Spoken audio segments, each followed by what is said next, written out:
In exploring the intersection of self-sabotage and depression, first, remember that depression is a reduction in forward momentum, a depressurizing of the system. And that's what self-sabotage is, right? We're getting ready to go towards this big event, and we spill toothpaste all over ourselves, and then we forget where we put the car keys, and then we trip over our shoelace, right? And it's kind of adding up to a pattern. We're going to arrive disheveled, unorganized, and looking poorly, and we're going to arrive late, right? And so that's a pattern, and it's sometimes I have mixed feelings about the branch of, or the vein of psychology that says that you're doing this, right? You're self-sabotaging yourself.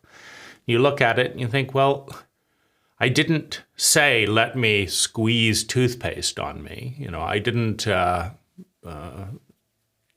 say, oh, there's a bit of shoelace, let's trip over it, or let's hide my car keys where I can't find them and throw them over a fence. No, it's not as conscious as that. And since I am the definition of that which is conscious, it is a little bit odd how freely certain veins of metaphysics or psychology will just say that you did that. It's like, no, it's happening, and I'm a part of it, but this is not my conscious plan, right? And so then you get into the distinction between the conscious you and the semi-conscious, the subconscious, and the unconscious you, right? Okay, and then, so they're still you, but they're doing it, right? And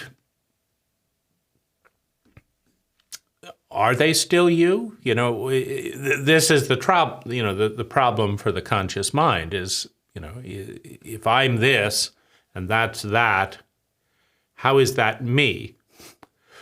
Well, in the broadest sense of all energy is connected. And so, you can define I or you as whatever boundary that you want. But it is all part of one ecology. The body does not exist without the earth. The earth does not exist without the solar system. You do not exist without your parents.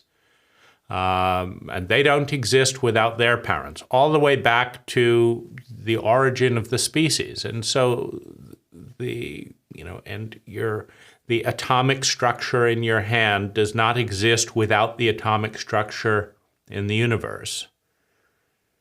And nothing exists without the Big Bang, right? So there's a tremendous amount of interconnectedness in one enormous energy field that exists in a variety of patterns in relationships.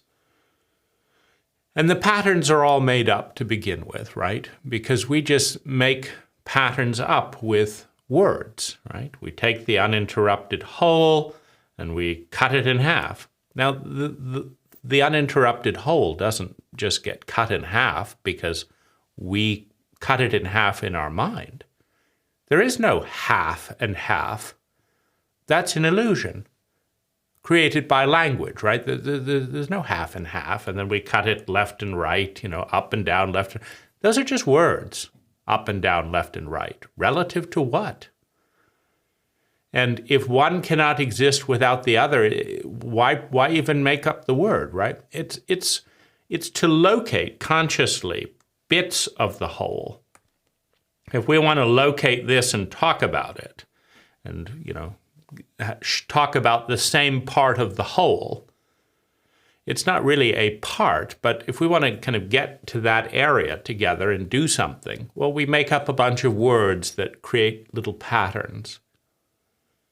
But when one pattern doesn't exist without the other pattern, and that doesn't exist without the other pattern, we're really just talking about an uninterrupted whole, of which we and everything else is in our mind a part, but in reality one, right? And so on that level, you can say, okay, you decided to sabotage this. No, I didn't. Something is sabotaging it. You're moving. And so what's this phenomena? What's this phenomena? And Gay Hendricks, in his book on self-love, which I thought was a good book, so one path out of depression is to study non-depressive states by people who are good at them, right? It makes sense to learn from people who are good at them. I think you can understand depressive states by people who are depressed and can talk. So it's good to look at both, right? I would definitely be in that category. I'm waking up exhausted after sleeping, more than 9 hours. So I'm in a depressed state, and the depressed state has to do with hay fever, which ties in with dehydration from blowing my nose. In fact, so dehydration, the effort, blowing my nose, plus it's harder to breathe, and that's irritating. But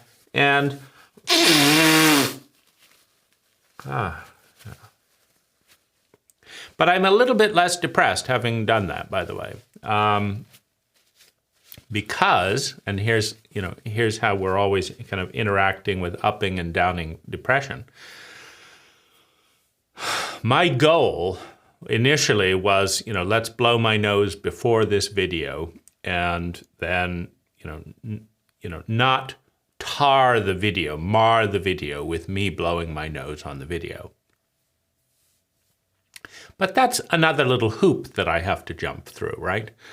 Then I notice, oh gosh, a little bit of mucus is building up, but I don't just want to get it out, like that's just getting it out. And so why, right? Because I'm tainted with culture, right? And you are too. You probably thought that was disgusting. In fact, it's liberating, In fact, I got a little bit more in my body with that sound, with that movement, but more importantly, breaking the rules, right? Rules are often depressing. You can't do this, not on a Sunday, don't do this on a Wednesday, and don't do that before, no, you can't do this before, no dessert before dinner, and it's like this endless, stuff. And just to say, I'm actually a free person, and so are you, I can ascribe meaning. We can just both decide that rather than that being disgusting, that this was liberating. And if we both decide it, then you feel liberated and I feel liberated. Now, if I decide it, I feel liberated and I'm a little bit less depressed. If you decide it, you're liberated. And I'm still worrying about what you think about me, right? So that's the deal here, right? And it's also one of the reasons that I made the video about the path of power out of depression. Meaning, if I was in such a fragile state, in complete and utter dependency, I couldn't afford to take the risk of offending anyone. And somebody is going to be offended by me blowing my nose. I mean, this is outrageous, right? Who would have thought, how unprofessional. So someone's going to be offended about that. but it is in fact liberating, right? And so you can't take certain risks. I remember getting tired of my landlord's escalating bullying curve, right? Tenant harassment is kind of what it's called. And I got tired of it, right, at some point. But the reason I had put up with it was I knew that he would evict me the moment that I put up any kind of challenge to this kind of continual pattern. And he did. He rushed over to give the eviction notice. The moment that, I pointed out, the growing list of things that, were, out of line. And making the experience of living in the home and renting increasingly unpleasant, him being the key, factor in that. And so he rushed over and did the eviction. But you see, I would have gotten more and more depressed if, what I had to do in order to break out of that irritant was pay $15,000 to move my business and my house and take the time off work to do it and all that stuff. So it's like, I'd like him to be a nice guy so that I don't have to move. There's nothing wrong with the house, right? But that ties into power, right? If I'm in debt and have no money and a dickhead decides to be a dickhead and just kind of escalate it, I have to get tinier and tinier to compress all the feelings of irritation, annoyance, disgust, outrage, etc., because I am afraid that in the confrontation, all war costs both sides something. Now, you say the winner, but it costs both sides. I mean, the people who are dead don't win. We say we won. Well, what about, 10, 20 million dead? That's winning? To kill 20 million of your people, right? So it's, conflict has a cost for all sides. And so it's better avoided, right? It's just, if someone has the commitment to push and push and push and push indefinitely until your life is as absolutely miserable as possible, that's the only way they'll stop is a war. Well, at some point, the price of not counter pushing becomes higher, right? And so I'd reached that point after a number of years where, it's like, even if I have to move house, I'd rather not be bullied by a dickhead, right? That's the point, right? But see, I have to have power. In this case, I have to have $15,000 of money on hand, and I have to have the energy to move all of, stuff from tens of years, right? I have to move all of that stuff, right? And organize it. And I have to find but power is the ability and the willingness to act, right? Well, at that point, I hesitated around sending the email, right? Because it's breaking the abuse dynamic, but it's also, challenging, his version of reality, however strange it may be. And when people's version of reality is challenged, they often, attack and do this. And so, middle of COVID, he rushes over and you're evicted, out of here, as soon as possible. And he had set that up years ago by doing a renewable 60-day lease, right? So there was no actual legal term, right? So he could evict in 60 days on any day, right? And that, that's a good bullying tactic if someone doesn't want to move, because then you can hold that over, put up with my bullshit, or I will evict you, right? And just having a conflict like that, regardless of legal rights, it's not like I have legal rights, isn't that wonderful? It's not wonderful going through the justice system. fill out this, pay this amount of money, wait 2 years for a court hearing. This is not justice. This is another huge hassle, right? And so, that's why I mentioned power, right? You've got to have the power to create an alternative to that which is irritating. And that's, unfortunately or fortunately, depending on how you look at it, that's your job. You've got to create that power, or you will be continually ground into the dust. And if I'm depending on you and your every thought of me for income, for survival, for security, for love and belonging, I can't blow my nose. I've got to figure out another way of doing that, make the video later in the day, whatever. But you see, power is, in this case, right? I don't depend on YouTube for a single penny. I don't think YouTube has ever paid me a single penny. In fact, if I stopped volunteering my time for things like this, you wouldn't have the chance to watch these videos, and I would have more time to do things in other areas of my life. So in this case, the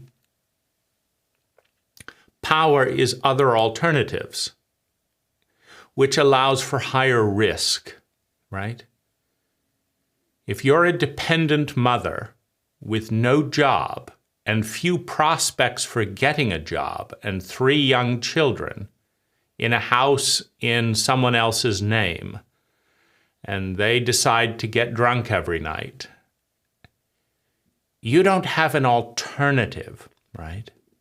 So you're depressed, like, I want my kids to have this, but you see, but the bottom line is, if they leave, see, now some cases you do have alternatives, right? Because they've invented, deadbeat dad laws and things like that. And so you have, but what's the use of a deadbeat dad law, for example, if the person has no money because they're drunk, right?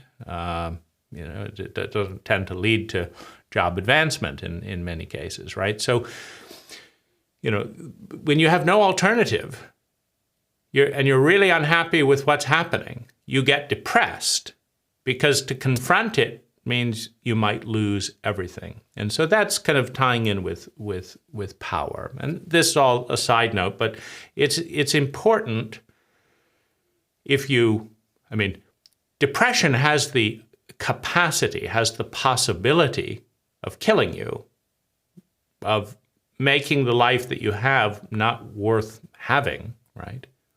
It's a pretty big impact. And so if you want the power to change that, you may want to understand all of these nuances, which, I talk about them because I wished other people had talked to me about them. And rather than just wishing, well, why not do something about it? That's less depressing. It's less depressing than, to say that, why didn't they do this, and why didn't they do that, and why didn't they do this? So let somebody do it, I'll do it, right? There's expression rather than depression in that dynamic. And as a little side note, if you turn your complaints into action, nobody did this for me, so I'm going to do it for somebody else, there will be a little less depression, a little less complaining. There may be some resentment, and then you can express the resentment. Why aren't other people doing what I'm doing? Right? This isn't balanced, and you can express some of that. And you won't be depressed. You'll be resentful. So back to the upper limit, right? Or to this, back to this domain of sabotage, right? So sabotage is what we call a pattern. And the pattern looks like this. I go up, I get to here, and then I go down again. I go up and I get to here and I go down again. I go up and get to here and go down again. And we call that a pattern. And we call that downward movement sabotage, right? Self-sabotage, right? I was just about to finally get some money, and then I crashed my car. Now I don't have any. Now I have the same amount as I did before. And I was just about to get some money, and then I got sick. And then I was just about to get some money, right? So up here we have some money, right? Some money, right?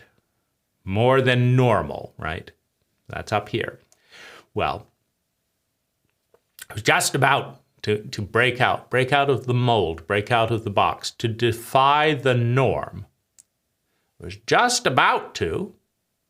I was heading that way, right? You're going up, up, up, up, up, up, up, and then down, down, down, down, and up, up, up, up, up, and down, down. And I don't go down into absolute despair. I was just about to hit rock bottom, and then I went up again, right? Reality got better. And so I'm staying within a frame. I'm staying within a pattern. I'm staying within a box. A pattern is just a repeating movement, right? And it can be a volatile pattern, or it can be a very stable pattern. But a pattern is a movement, right? And it's a recognizable movement. And so we set ourselves generally, most of us say, well, I want to be happier. And then we don't say, I'd like to be miserable again. We say we want to be even more happier. So we set this idea in place where we want to go up and up and up. We want to get richer and richer and richer. It's not, we don't say, I want to be rich, then I want to be poor, then I want to be rich, and then I want to be poor, right? I want to go up and I want to have a pattern. But identity, the I that identifies with a repeating pattern of thinking, feeling, speaking, doing, and being. Identity is a pattern. I am this. That's a box. That's a pattern. That is an up and a down. I identify as being middle class, poor, sickly, low energy. I am low energy. Why? Why are you low energy? Well, I identify with a pattern that produces low energy. Well, what's the pattern? Well, I think this. For example, I woke up and I began getting out of bed, and I began running a scenario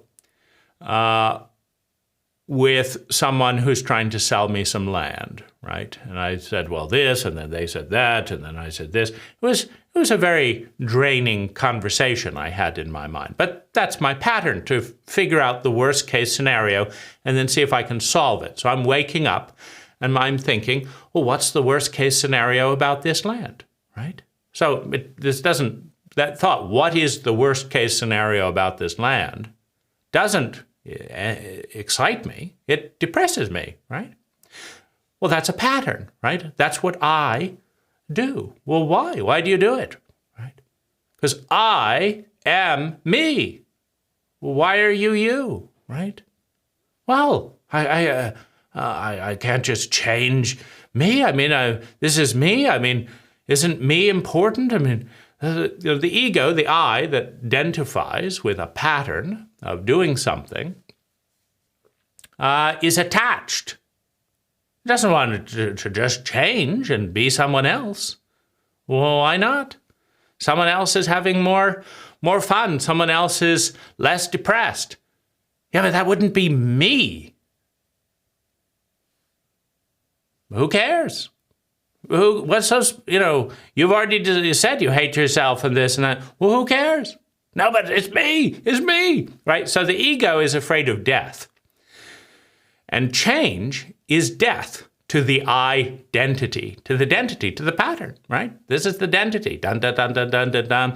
I do this, then I think this, then I do this, then I do this, then I do this, then I do this, and I do this. And then I do it all over again, right? And then that creates a level of depression, right? Or if you're depressed, it creates a level of depression, right? I think this, I do this, I say this, and I am like this, all right? So this is what I do, what I say, what I think, what I feel, how I am, right? And the being part kind of covers the physiology and the body and all of that. But it's kind of unconscious. We don't say that, but it is our pattern, right? This is how reality looks through this body, right? And we do have some influence on it with surgeries and operations and hair colors and how we bathe and how we eat and how we exercise. So, the density doesn't change that much in the body other than weight and, muscle and, but it does. The chemical balances change all the time. Our thoughts affect our feelings and our behavior affects our body. And there's lots of interconnectivity there. So that's the identity, this pattern. And we're attached to it, meaning our ego, the one that says, that's me. I don't want me to just vanish. I don't want me to change. I don't want to face the unknown. What's out there, right? Well, something's out there, but I don't know what it is. And I don't want to face it because maybe it's painful, right? We get back to that video about the future. Why is, basically the depression on one level is the expectation that the future is bad. And so I want to be as small and as visible and as unpresent as possible when it comes along, right? And so, so anyway, I'm in this identity, so I've already started creating the worst case scenario of the real estate, and then I've decided this, and then when I said this in my mind, then they said that, and that didn't end very well, and then I had to solve that, right? And so I'm busily creating exhaustion. So I'm exhausted, not surprisingly. And then I have hay fever, which is pollen this time of year, combined with sugar. Sugar always escalates hay fever, combined with alcohol. I had a glass of wine yesterday. So sugar, pollen, alcohol, and wheat combine to create this kind of nose thing, right? Now, I could be in Thailand right now. I actually canceled a trip 24 hours ago, but I could be in Thailand, then it goes away, right? The pollen is different there, so there's no hay fever in Thailand. But I've prioritized these videos, right? Well, what kind of fool, right? We'll play a little poking here. What kind of fool prioritizes making videos about depression instead of going to Thailand for a vacation and having massages on the beach, the best food in the world, staying in the most magnificent places, swimming in the ocean, right? Well, me, right? I was more interested in these videos, and I don't have the studio there. And I'm excited about understanding depression because I relate, meaning identify with a pattern that says, well, I do that. I explore these types of things. This is an exploration for me. I'm learning just as well as you are as we go through this.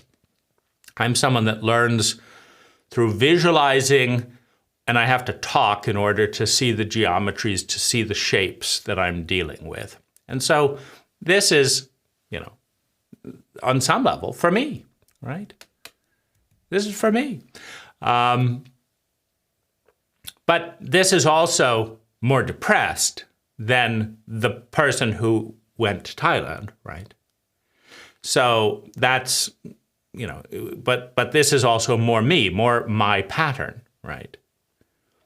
Right. So that's how we create a pattern. So we're attached to this pattern. You see, and we have this theoretical goal of going up. I want to be happier, I want to be healthier, I want to be wealthier, right? I want to be more sexual, I want to be whatever, right? So that's the goal as it goes up. But our identity, our pattern, goes up and down within a stable bandwidth, within a familiar range. And the ego, I have to face death, have to face the unknown, have to face chaos and all that it potentially holds if I leave the pattern. If I leave the pattern, the results are somewhat unknown. I know what happens when I think this, feel this, do this, etc. I know that. How do I know that? Well, I've been doing it for years, and this is the results. I know what the results are from this pattern. I don't know what the results are. I don't know what the reality is. I don't know who I am. I don't know who I am, and I don't know who the world is when I change my pattern. When I start thinking differently, feeling differently, speaking differently, acting differently, and being differently in the world changes. But much more frightening from the point of view of the ego, I change.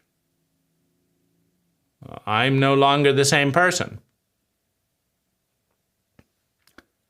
Who am I? I don't know. Why?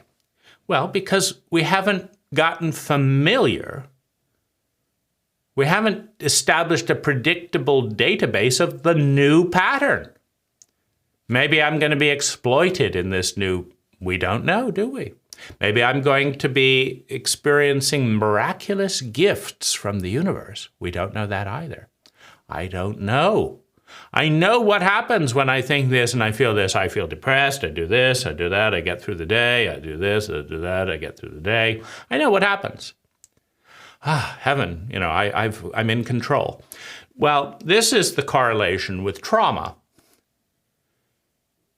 When you raise children in a culture that is capable of inducing trauma, complex PTSD, etc., in its children, but is incompetent to acknowledge, to inform, and to heal the trauma that is induced, you create children who have experienced profound helplessness, profound hopelessness, profound loneliness, profound terror, and who decided in those moments of social incompetence, meaning because competent, empathic cultures do not do that to their children. Sociopathic and incompetent cultures do that to their children. At one point, the ego, the I that is going through all this horror and pain and bullying and all this stuff, says, I never want to feel this way again. I never want to feel this way again. And okay, so how are you going to do that, ego? Well, I'm going to be in control. I'm going to be in control. Well, how are you going to do that? Well, you've got to find a familiar terrain. I mean, you can't be in control of chaos. It's not chaos if you're controlling it. It's not the unknown if you know it.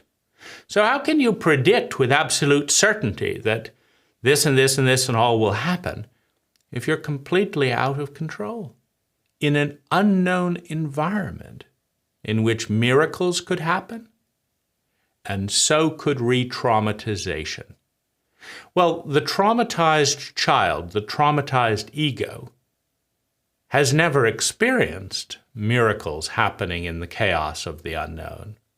They have experienced being terrified, lonely, helpless, and completely out of control. And they have decided they're never going to be in that state again. And the best way that the ego can do that is to resist change. I'm not going to go into that room there. Why? Because I don't know what will happen. And maybe it's good. Yeah, but maybe it's really bad. The more traumatized an individual has been, particularly when that trauma is unresolved. So, hello, right? We're talking about most of us here. Severe trauma that has not been resolved. It's an epidemic, right? We don't even know what it is, and so we don't realize it's an epidemic, right? Comforting, right? No idea what it is, right? You're traumatically illiterate. And so you don't know that you had trauma, and so you don't know that you have trauma, and you don't know what to do with it. But the symptom, what you can see all around us, is the fear of change, the fear of the unknown. You see, healthy, trusting, excited people about the future are not terrified of the unknown. because the unknown is neutral. It's not good, it's not bad. Every dream you could possibly imagine is in the unknown. The most beautiful thing you could possibly conceive is in the unknown. The things that are so good you don't know they exist are in the unknown. They're in the future, they're in chaos, and they're in the unknown. But that's not the way you and I relate to the unknown. That's the unknown. What's there? You see, why? Why is the unknown so terrifying to 95% of the population? Why? Oh, they may say, I'm going to go extreme mountain biking. That's not the unknown. If you worked your way into it, you have your bike, and you've got a 5% chance of getting an injury and this percent. You've worked it all out, right? Extreme mountain biking? That's not the unknown anymore. What about a sensory deprivation tank that you know nothing about? I think I'd rather risk. You're not going to break any bones in a sense, but what if I felt something? Oh, no. I'm going to go extreme mountain biking that I've been watching. I've been watching it on YouTube, and I've figured out all the different variables of it. And it's like, I can face that form of danger, right? But no, not sensory deprivation tanks.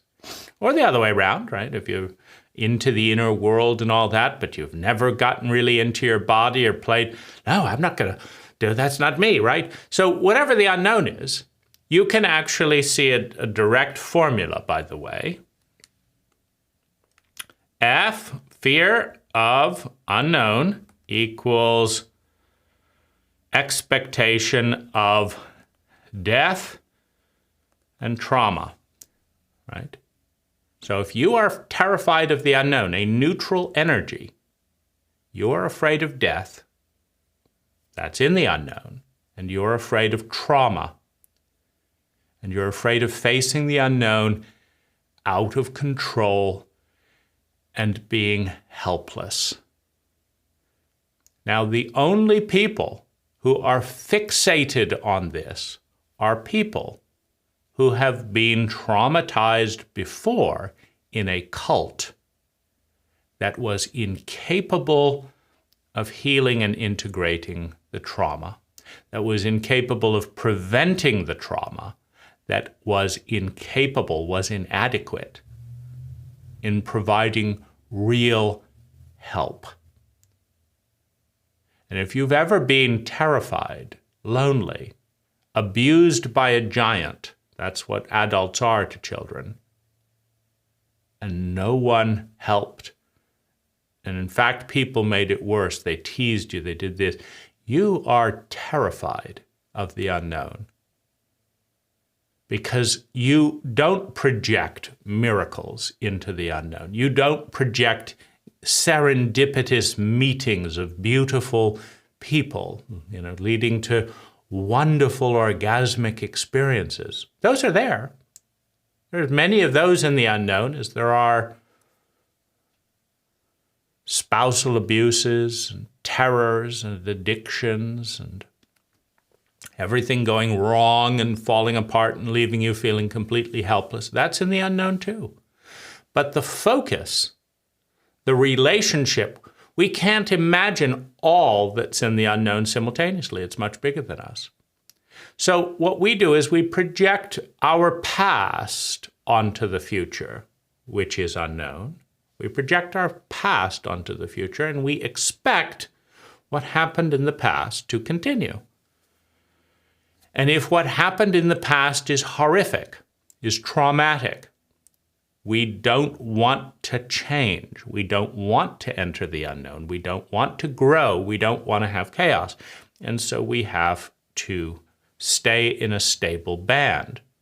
So while we say, I want to succeed, I want to do this, I want to do that, I want to be happy and feel joy, I want to be in love, we say, but someone approaches you and asks for a date, and what's wrong with them? And I thought you wanted to be in love, right? No one's stopping you loving this person. I mean, who cares if they have red flags? You think you don't, right?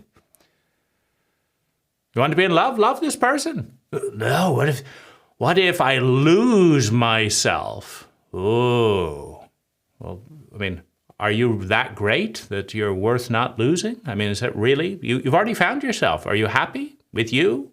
Well, then why need a relationship? If you're ecstatically, joyfully you, then why do you want to be in love, right? You can just love being you, right? No, I'm not very happy being me, but I don't want to lose that, right? I don't want to lose my unhappiness. I want to stay stable. I want to know what's going to happen. What are they going to say here? What's going to happen to that? What if this happens? What if I get emotional and they shame me for my emotions? Oh, that's happened before. Yeah.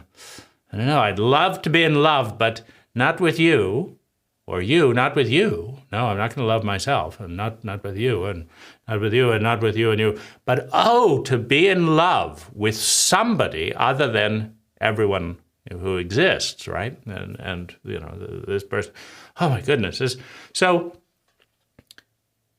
you may be traumatically illiterate in a culture that raises traumatically illiterate human beings of, cult members. But if you are afraid of the unknown, a neutral energy, you are traumatized and you are expecting pain and fear in the future. You're expecting things to get worse if you lose control. And so you're hanging on to the known while saying you want to become wealthier, healthier, wiser, sexier. That's in the unknown. You've never done that. So this is the tension. You could call it self-sabotage, except it's not really sabotage, is it? It's self-preservation, right? I'm preserving the known that I have control of because I'm terrified of the unknown. So how does all this relate to depression? Well, every time I get close to a certain level of joy, I do something so that I do not escape the pattern and go into the unknown. What's up here? See, you don't know, do you, right? Could be all kinds of things, right? I've never seen up there, right? It's out here. It's out beyond here. It's down below here. I know this. You know this, right? We're in here. We're comfortable. But 99% of the world is out there, beyond the frame. What does that mean? It means we don't know what it is because our attention is so tiny that we can only look at one thing at a time. That's very, very tiny, which means that 99.9% of reality is out there in the unknown. Well, depression is a mechanism for avoiding the unknown.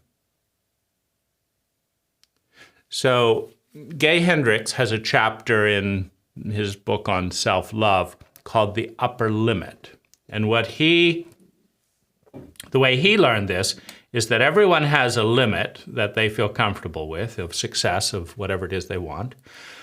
And they're very productive often and successful at going up to the limit, and then they'll bounce down again. They will do something to bounce down. That's kind of what we've just been talking about, this from a different perspective. He defined an upper limit. I'm talking about a box, because if you look carefully, the image, the identity, is actually, we won't go too much to the left or the right or the up or the down. Most of us stay in, a bandwidth of some kind. And so, if I'm moving along, and then suddenly I have no energy, I'm not moving along anymore. I was going to submit the book to the publisher, but if I got famous, oh gosh, that would be terrible. I don't know what. I said I wanted to be rich and famous, but, what would it be like? I don't know. I just couldn't find the energy to go to the publisher. I couldn't write the book. I went blank, I could write the great novel or whatever. I've got a mind as well as anyone else, but this is unusual, right? And you also have to understand that the future is neutral. The unknown is neutral. Chaos is neutral. People who become, quote, rich and famous do experience trauma. It's a shock. I didn't realize it was this uncomfortable. I didn't know I wouldn't be able to go to restaurants. I didn't know. I didn't know. If only I'd known, right? You enter the unknown, right? So most realities have a plus and a negative from a certain point of view. Like if you want to be able to have everyone like you and know about you, but also be able to eat your meal without anyone ever asking you for an autograph, well, those don't go very well together, right? So either, and then everyone, I want everyone to know and like me, but everyone sees things differently. So if everyone knows me, then everyone doesn't like me. So these people like me, these people don't like me. And so, right? And I didn't know that, right? It's impossible. It's my goal, but it didn't work out very well, right?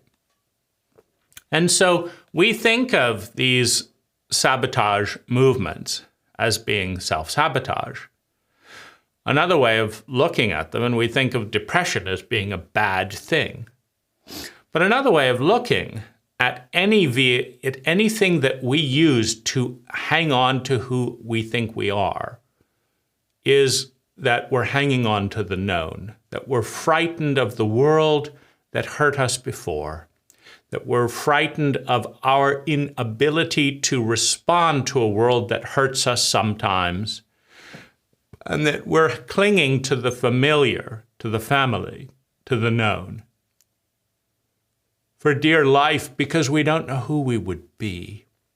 And I've written, or I've made a series of videos and written about identity. The boundary that we use to define the identity, the pattern of thinking, feeling, speaking, doing, and being. It is the most important science for a human being to understand, the science of the pattern, the science of the identity. Did it show up in your high school? Did it show up in your kindergarten? Did you learn a single competent tool in the cult in which we exist to study, to work with identity? Now, we learned who the identity should be. You should be like this, and you should be like that, and you're bad if it's not this, and think this, and feel this, and do this. And then you get normal, which normal is not terribly inspiring. If you're normal, you have a 70% chance of hating your job. You have a 20% chance of being depressed. You have a 50% chance of being obese. You have a 70% chance of feeling lonely. You have a 1.5, you have 1 to 1.5 people in your life who you could share anything with, not 10, 20, or 30. That's normal. You make, $50,000 a year, whatever it is. That's normal. Do you want to be normal? Then do what you're told. Think this, feel this, say this, do this, and be like this. And there's a pretty good chance that you too will be lonely and dissatisfied with your job and fat and like to complain, a lot, and not feel terribly meaningful and try to look good on social media. You too can be that. It's just, what's so good about that? Well, I know what it is. I fit in. I'm normal. I'm not going to lose myself. Again, someone who is that attached to mediocrity That's what normal is. It's the median. It's the average. It's mediocrity. Someone that attached to mediocrity is terrified of the nightmare that they've already experienced directly or vicariously. They've watched other people in the cult do something different and be trashed for it and be beaten for it and be humiliated for it and And it's like, I don't want to be treated like that person. So to the extent that we do have a subconscious and an unconscious mind, a lot of what it does is maintains the stable patterns that we consider normal, that we consider this. And the trouble is sometimes life gives us an opportunity to really go up. It's absolutely terrifying to the ego, to the I that's identified. Sometimes life gives us a challenge. And like, I could do this and I could be happy. My goodness, I don't know who I would be. Sometimes somebody actually loves us and we hate them for it. You bastard. That's not who I am. I'm not a loved person. I'm an unloved, unworthy person. And then I frantically work to be worthy. That's who I am. That's what I do. I wake up, I feel unworthy, and then I frantically work to become worthy, and then I get a paycheck for all that frantic work. That's me. And you want to ruin all that by loving me. You love me. I'm not a loved person. Don't you understand? This is my identity. This is who I am. I've never been a loved person.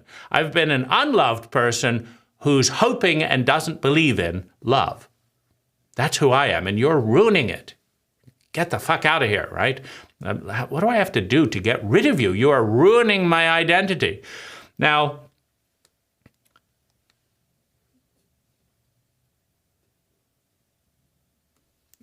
the point is, depression, self-sabotage is a block. It's a downer that stops us going through the upper limit. Now,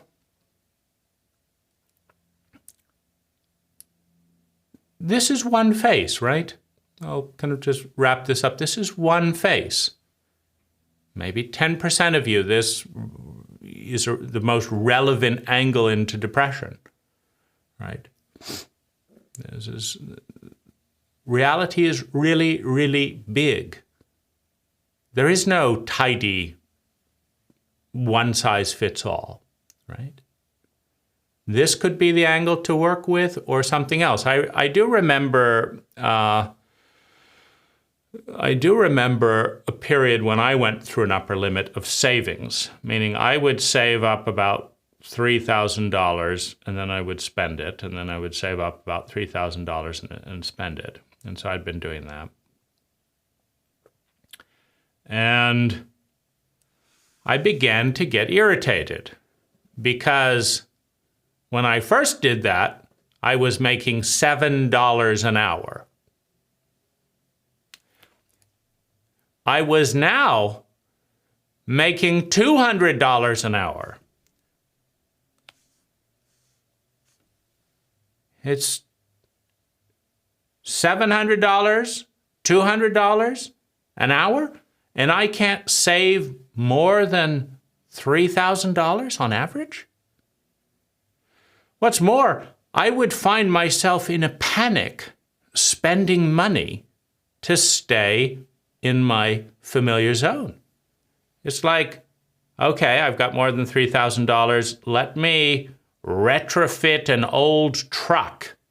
Let's put $10,000 in a $5,000 truck, right? Let's do that. And then we'll stay within the limit, right? Well, we'll stay. This doesn't make any, what am I doing? And I'm anxious. I'm panicking because I'm threatened by the unknown, a sense of abundance I've never had. I remember one time I had $68,000 in my bank account back then, and I had never been so upset. Where's all this going to go? What's going to do? What's the right way to spend this money? I was miserable, right? And so I hurriedly got rid of it. It was so nice. It was so nice to be back in the familiar terrain. But I got fed up with it. So I waited another year. I enjoyed my mediocrity, right? It's like, who wants to, God, get that away? This is terrible, right? But then I said, I've had enough. I said, I'm going to get $10,000 in my bank account. And it's not going anywhere. So that's 3 times over the limit, right? The limit's, the 3,000, that's the limit. I'm going to get $10,000 in my bank account. And so that's up here. It's 3 times higher, right? I'm going to get there, and I'm not coming down, and I'm not spending a fucking penny of that money. So I got to this point, and I began going up. Suddenly, a close male friend called me and wanted to borrow money. I said no. He left me, right? That's it. He's not going to be my friend, right? So, gosh, it's dangerous going up above the upper limit, right? Then my whole body felt absolutely horrible. I felt like I've been eaten alive by worms. It's like, no, I'm not spending a penny, right? This was withdrawal symptoms. I realized I had an adrenaline addiction to being on the edge of bouncing checks and then rushing around and fixing it. That was my video game of the week. I didn't play video games. I rushed around and played money games. And so there I was rushing around, making sure that I never bounced a check. But the antics I got up to so that I didn't, right? I would spend this and do this and do this and do this. It was a constant adrenaline hit, and now there was nothing, right? I was never bouncing checks. I was just sitting there. I was like withdrawal symptoms, lethargic. Like, no video games to play. Oh, my goodness, right? Well, I kept at it. Suddenly work dried up, right? No more work. At it again. It's like I'm busy thinking, what am I doing leaving the comfort zone? I could have had lots of work, had my friend, be feeling great, rushing around, getting my adrenaline addiction, but I said, no. I'm going to treat this as an addiction. That was the insight. This is an addiction. And you've got to break through hell to be free of the drug. So I'm breaking through adrenaline, and I'm doing this, and I'm doing this, and I got up. 10,000 in the bank.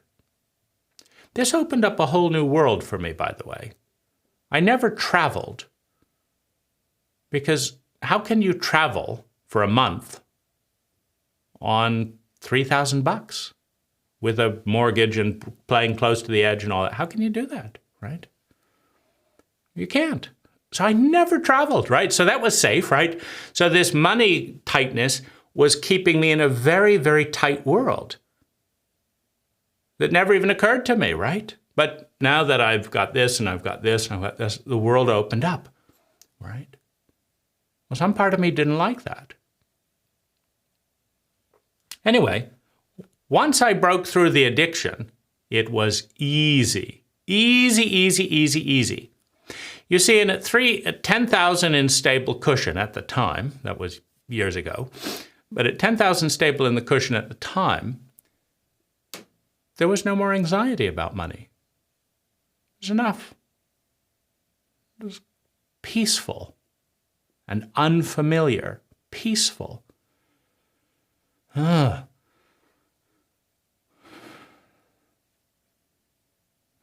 And certain people who were drawn to, I had to borrow money at times from people. There were relationships of loaning and borrowing money that, like the friend that wouldn't talk to me anymore. I was like, no.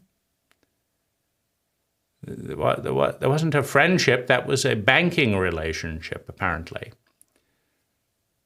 So I was more disconnected from that group of people. That identity, that pattern of doing that was dissolving.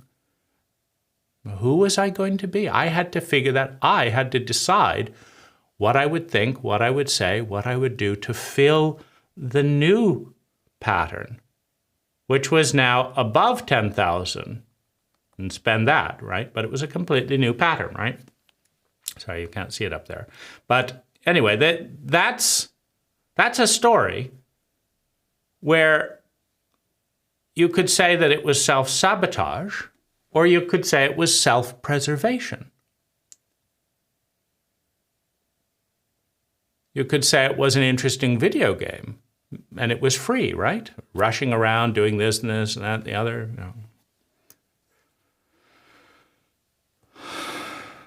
A similar game was around being late, right? Can't be late, rushing around. But as soon as you set an alarm with plenty of time not to be late and are never late again, where does the adrenaline come from, right? So my point is, depression is a regulation mechanism. And this is all within this particular paradigm. Pick another paradigm if this is not the one for you. But within this particular paradigm, depression is a regulation vehicle that prevents going over the upper limit. You go up, get depressed, and you come down. Now, the upper limit is also a vehicle for creating depression.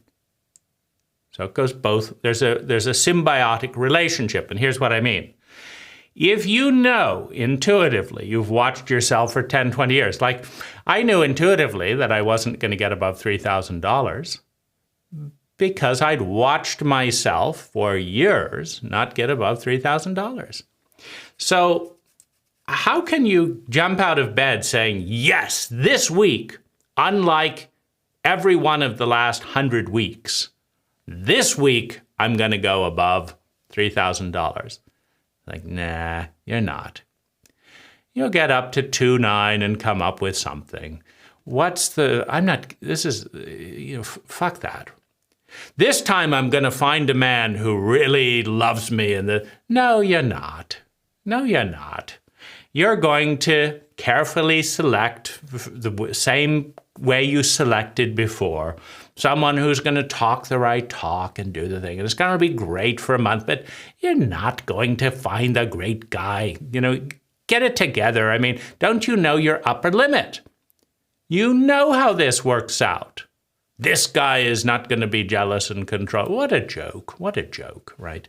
You know who you are. You know the identity, the pattern of thinking, feeling, speaking, doing, and being that defines you, that's your box.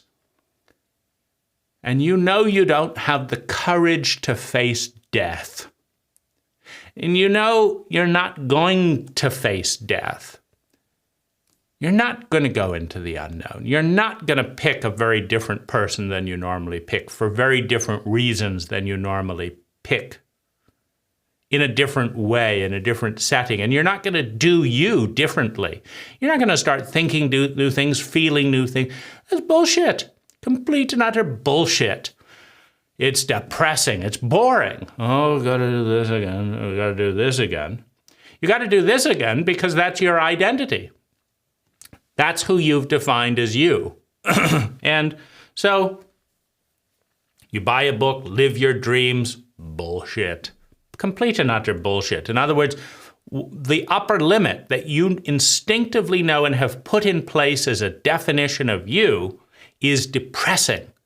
Because you race up to it, bang. And then nothing, right? And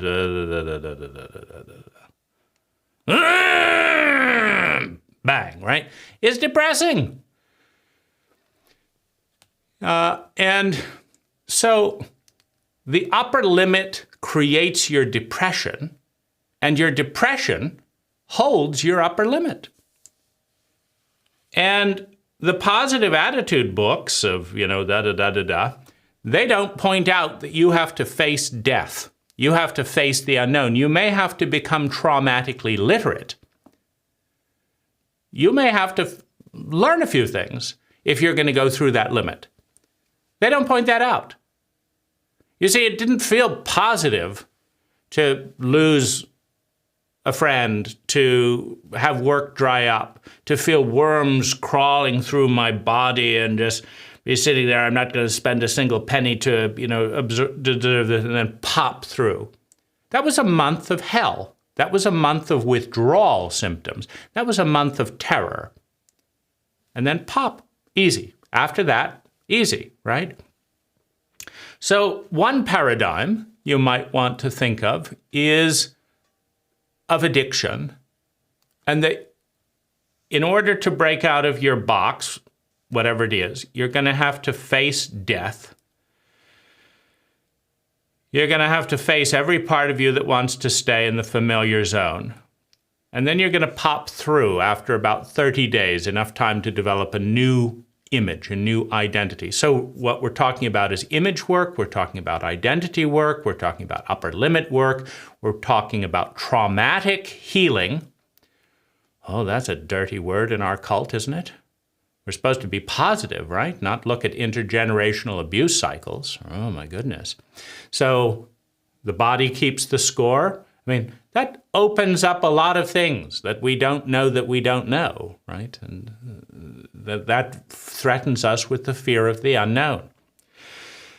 So that's the way out in this terrain. And my way out in a cult that doesn't want to talk about these things, meaning $140,000 of therapy is not going to bring up, in my experience, what I'm talking about right here. Not one of my therapists was this good. What would you like to talk about? Well, here's the patterns in my life. Okay, see you next week. Don't you have any analysis of these patterns? Any list of things I could do? Well, what do you think you should do? I don't know, you goddamn fuck, or I wouldn't be paying hundreds of thousands of dollars to keep doing this, right? I would be doing it, right? So, this is my way to get clear. In a cult that doesn't want to talk about these things, I read bits and I watch bits and I notice bits and I just talk and I learn about it. So this is my way kind of into the terrain and out of the box, because the unknown is terrifying. As an abused child, as someone with complex PTSD in my body, all kinds of things, my body says, you're going to die, you're going to die. So I have to really understand what's going on before I have the courage to go out of the box, right? And this is part of my box, right? I can now do this. It used to be terrifying, right? It used to be terrifying. Who knows what will happen if I make a video? Who knows? I could die, this could happen, that could happen. Oh, it used to be absolutely terrifying. But it's familiar now, it's now, this is more familiar. I've defined different boxes. So, everything, well, it's good to take steps, in other words. The ego needs a box, but can you take this box and then jump to this box and then jump to this box, right? This is not too terrifying from the ego. This part dies, but something nearby is there, right? It's close by. So this is a series of steps, right? So what can we conclude as we wrap things up? Number one, depression is the friend of the ego when it maintains normalcy. And depression itself can become normal, and then the ego wants to be depressed so that it can be normal. And you can see this because you can go to a depressed person and you can say, would you feel less depressed if you went out dancing? And in many cases, yes, I would be less depressed. How about jogging? If you went out jogging right now for 10 minutes, would you feel less depressed? Yeah, I probably would. What about breathing, right? You don't even have to move, right? Would you feel less depressed if you did that for 10 minutes? Well, I don't know. Well, do you want to be less depressed? Many times they don't, right? Or the easiest thing of all, put a pencil. Do this, by the way, unless you want to stay depressed.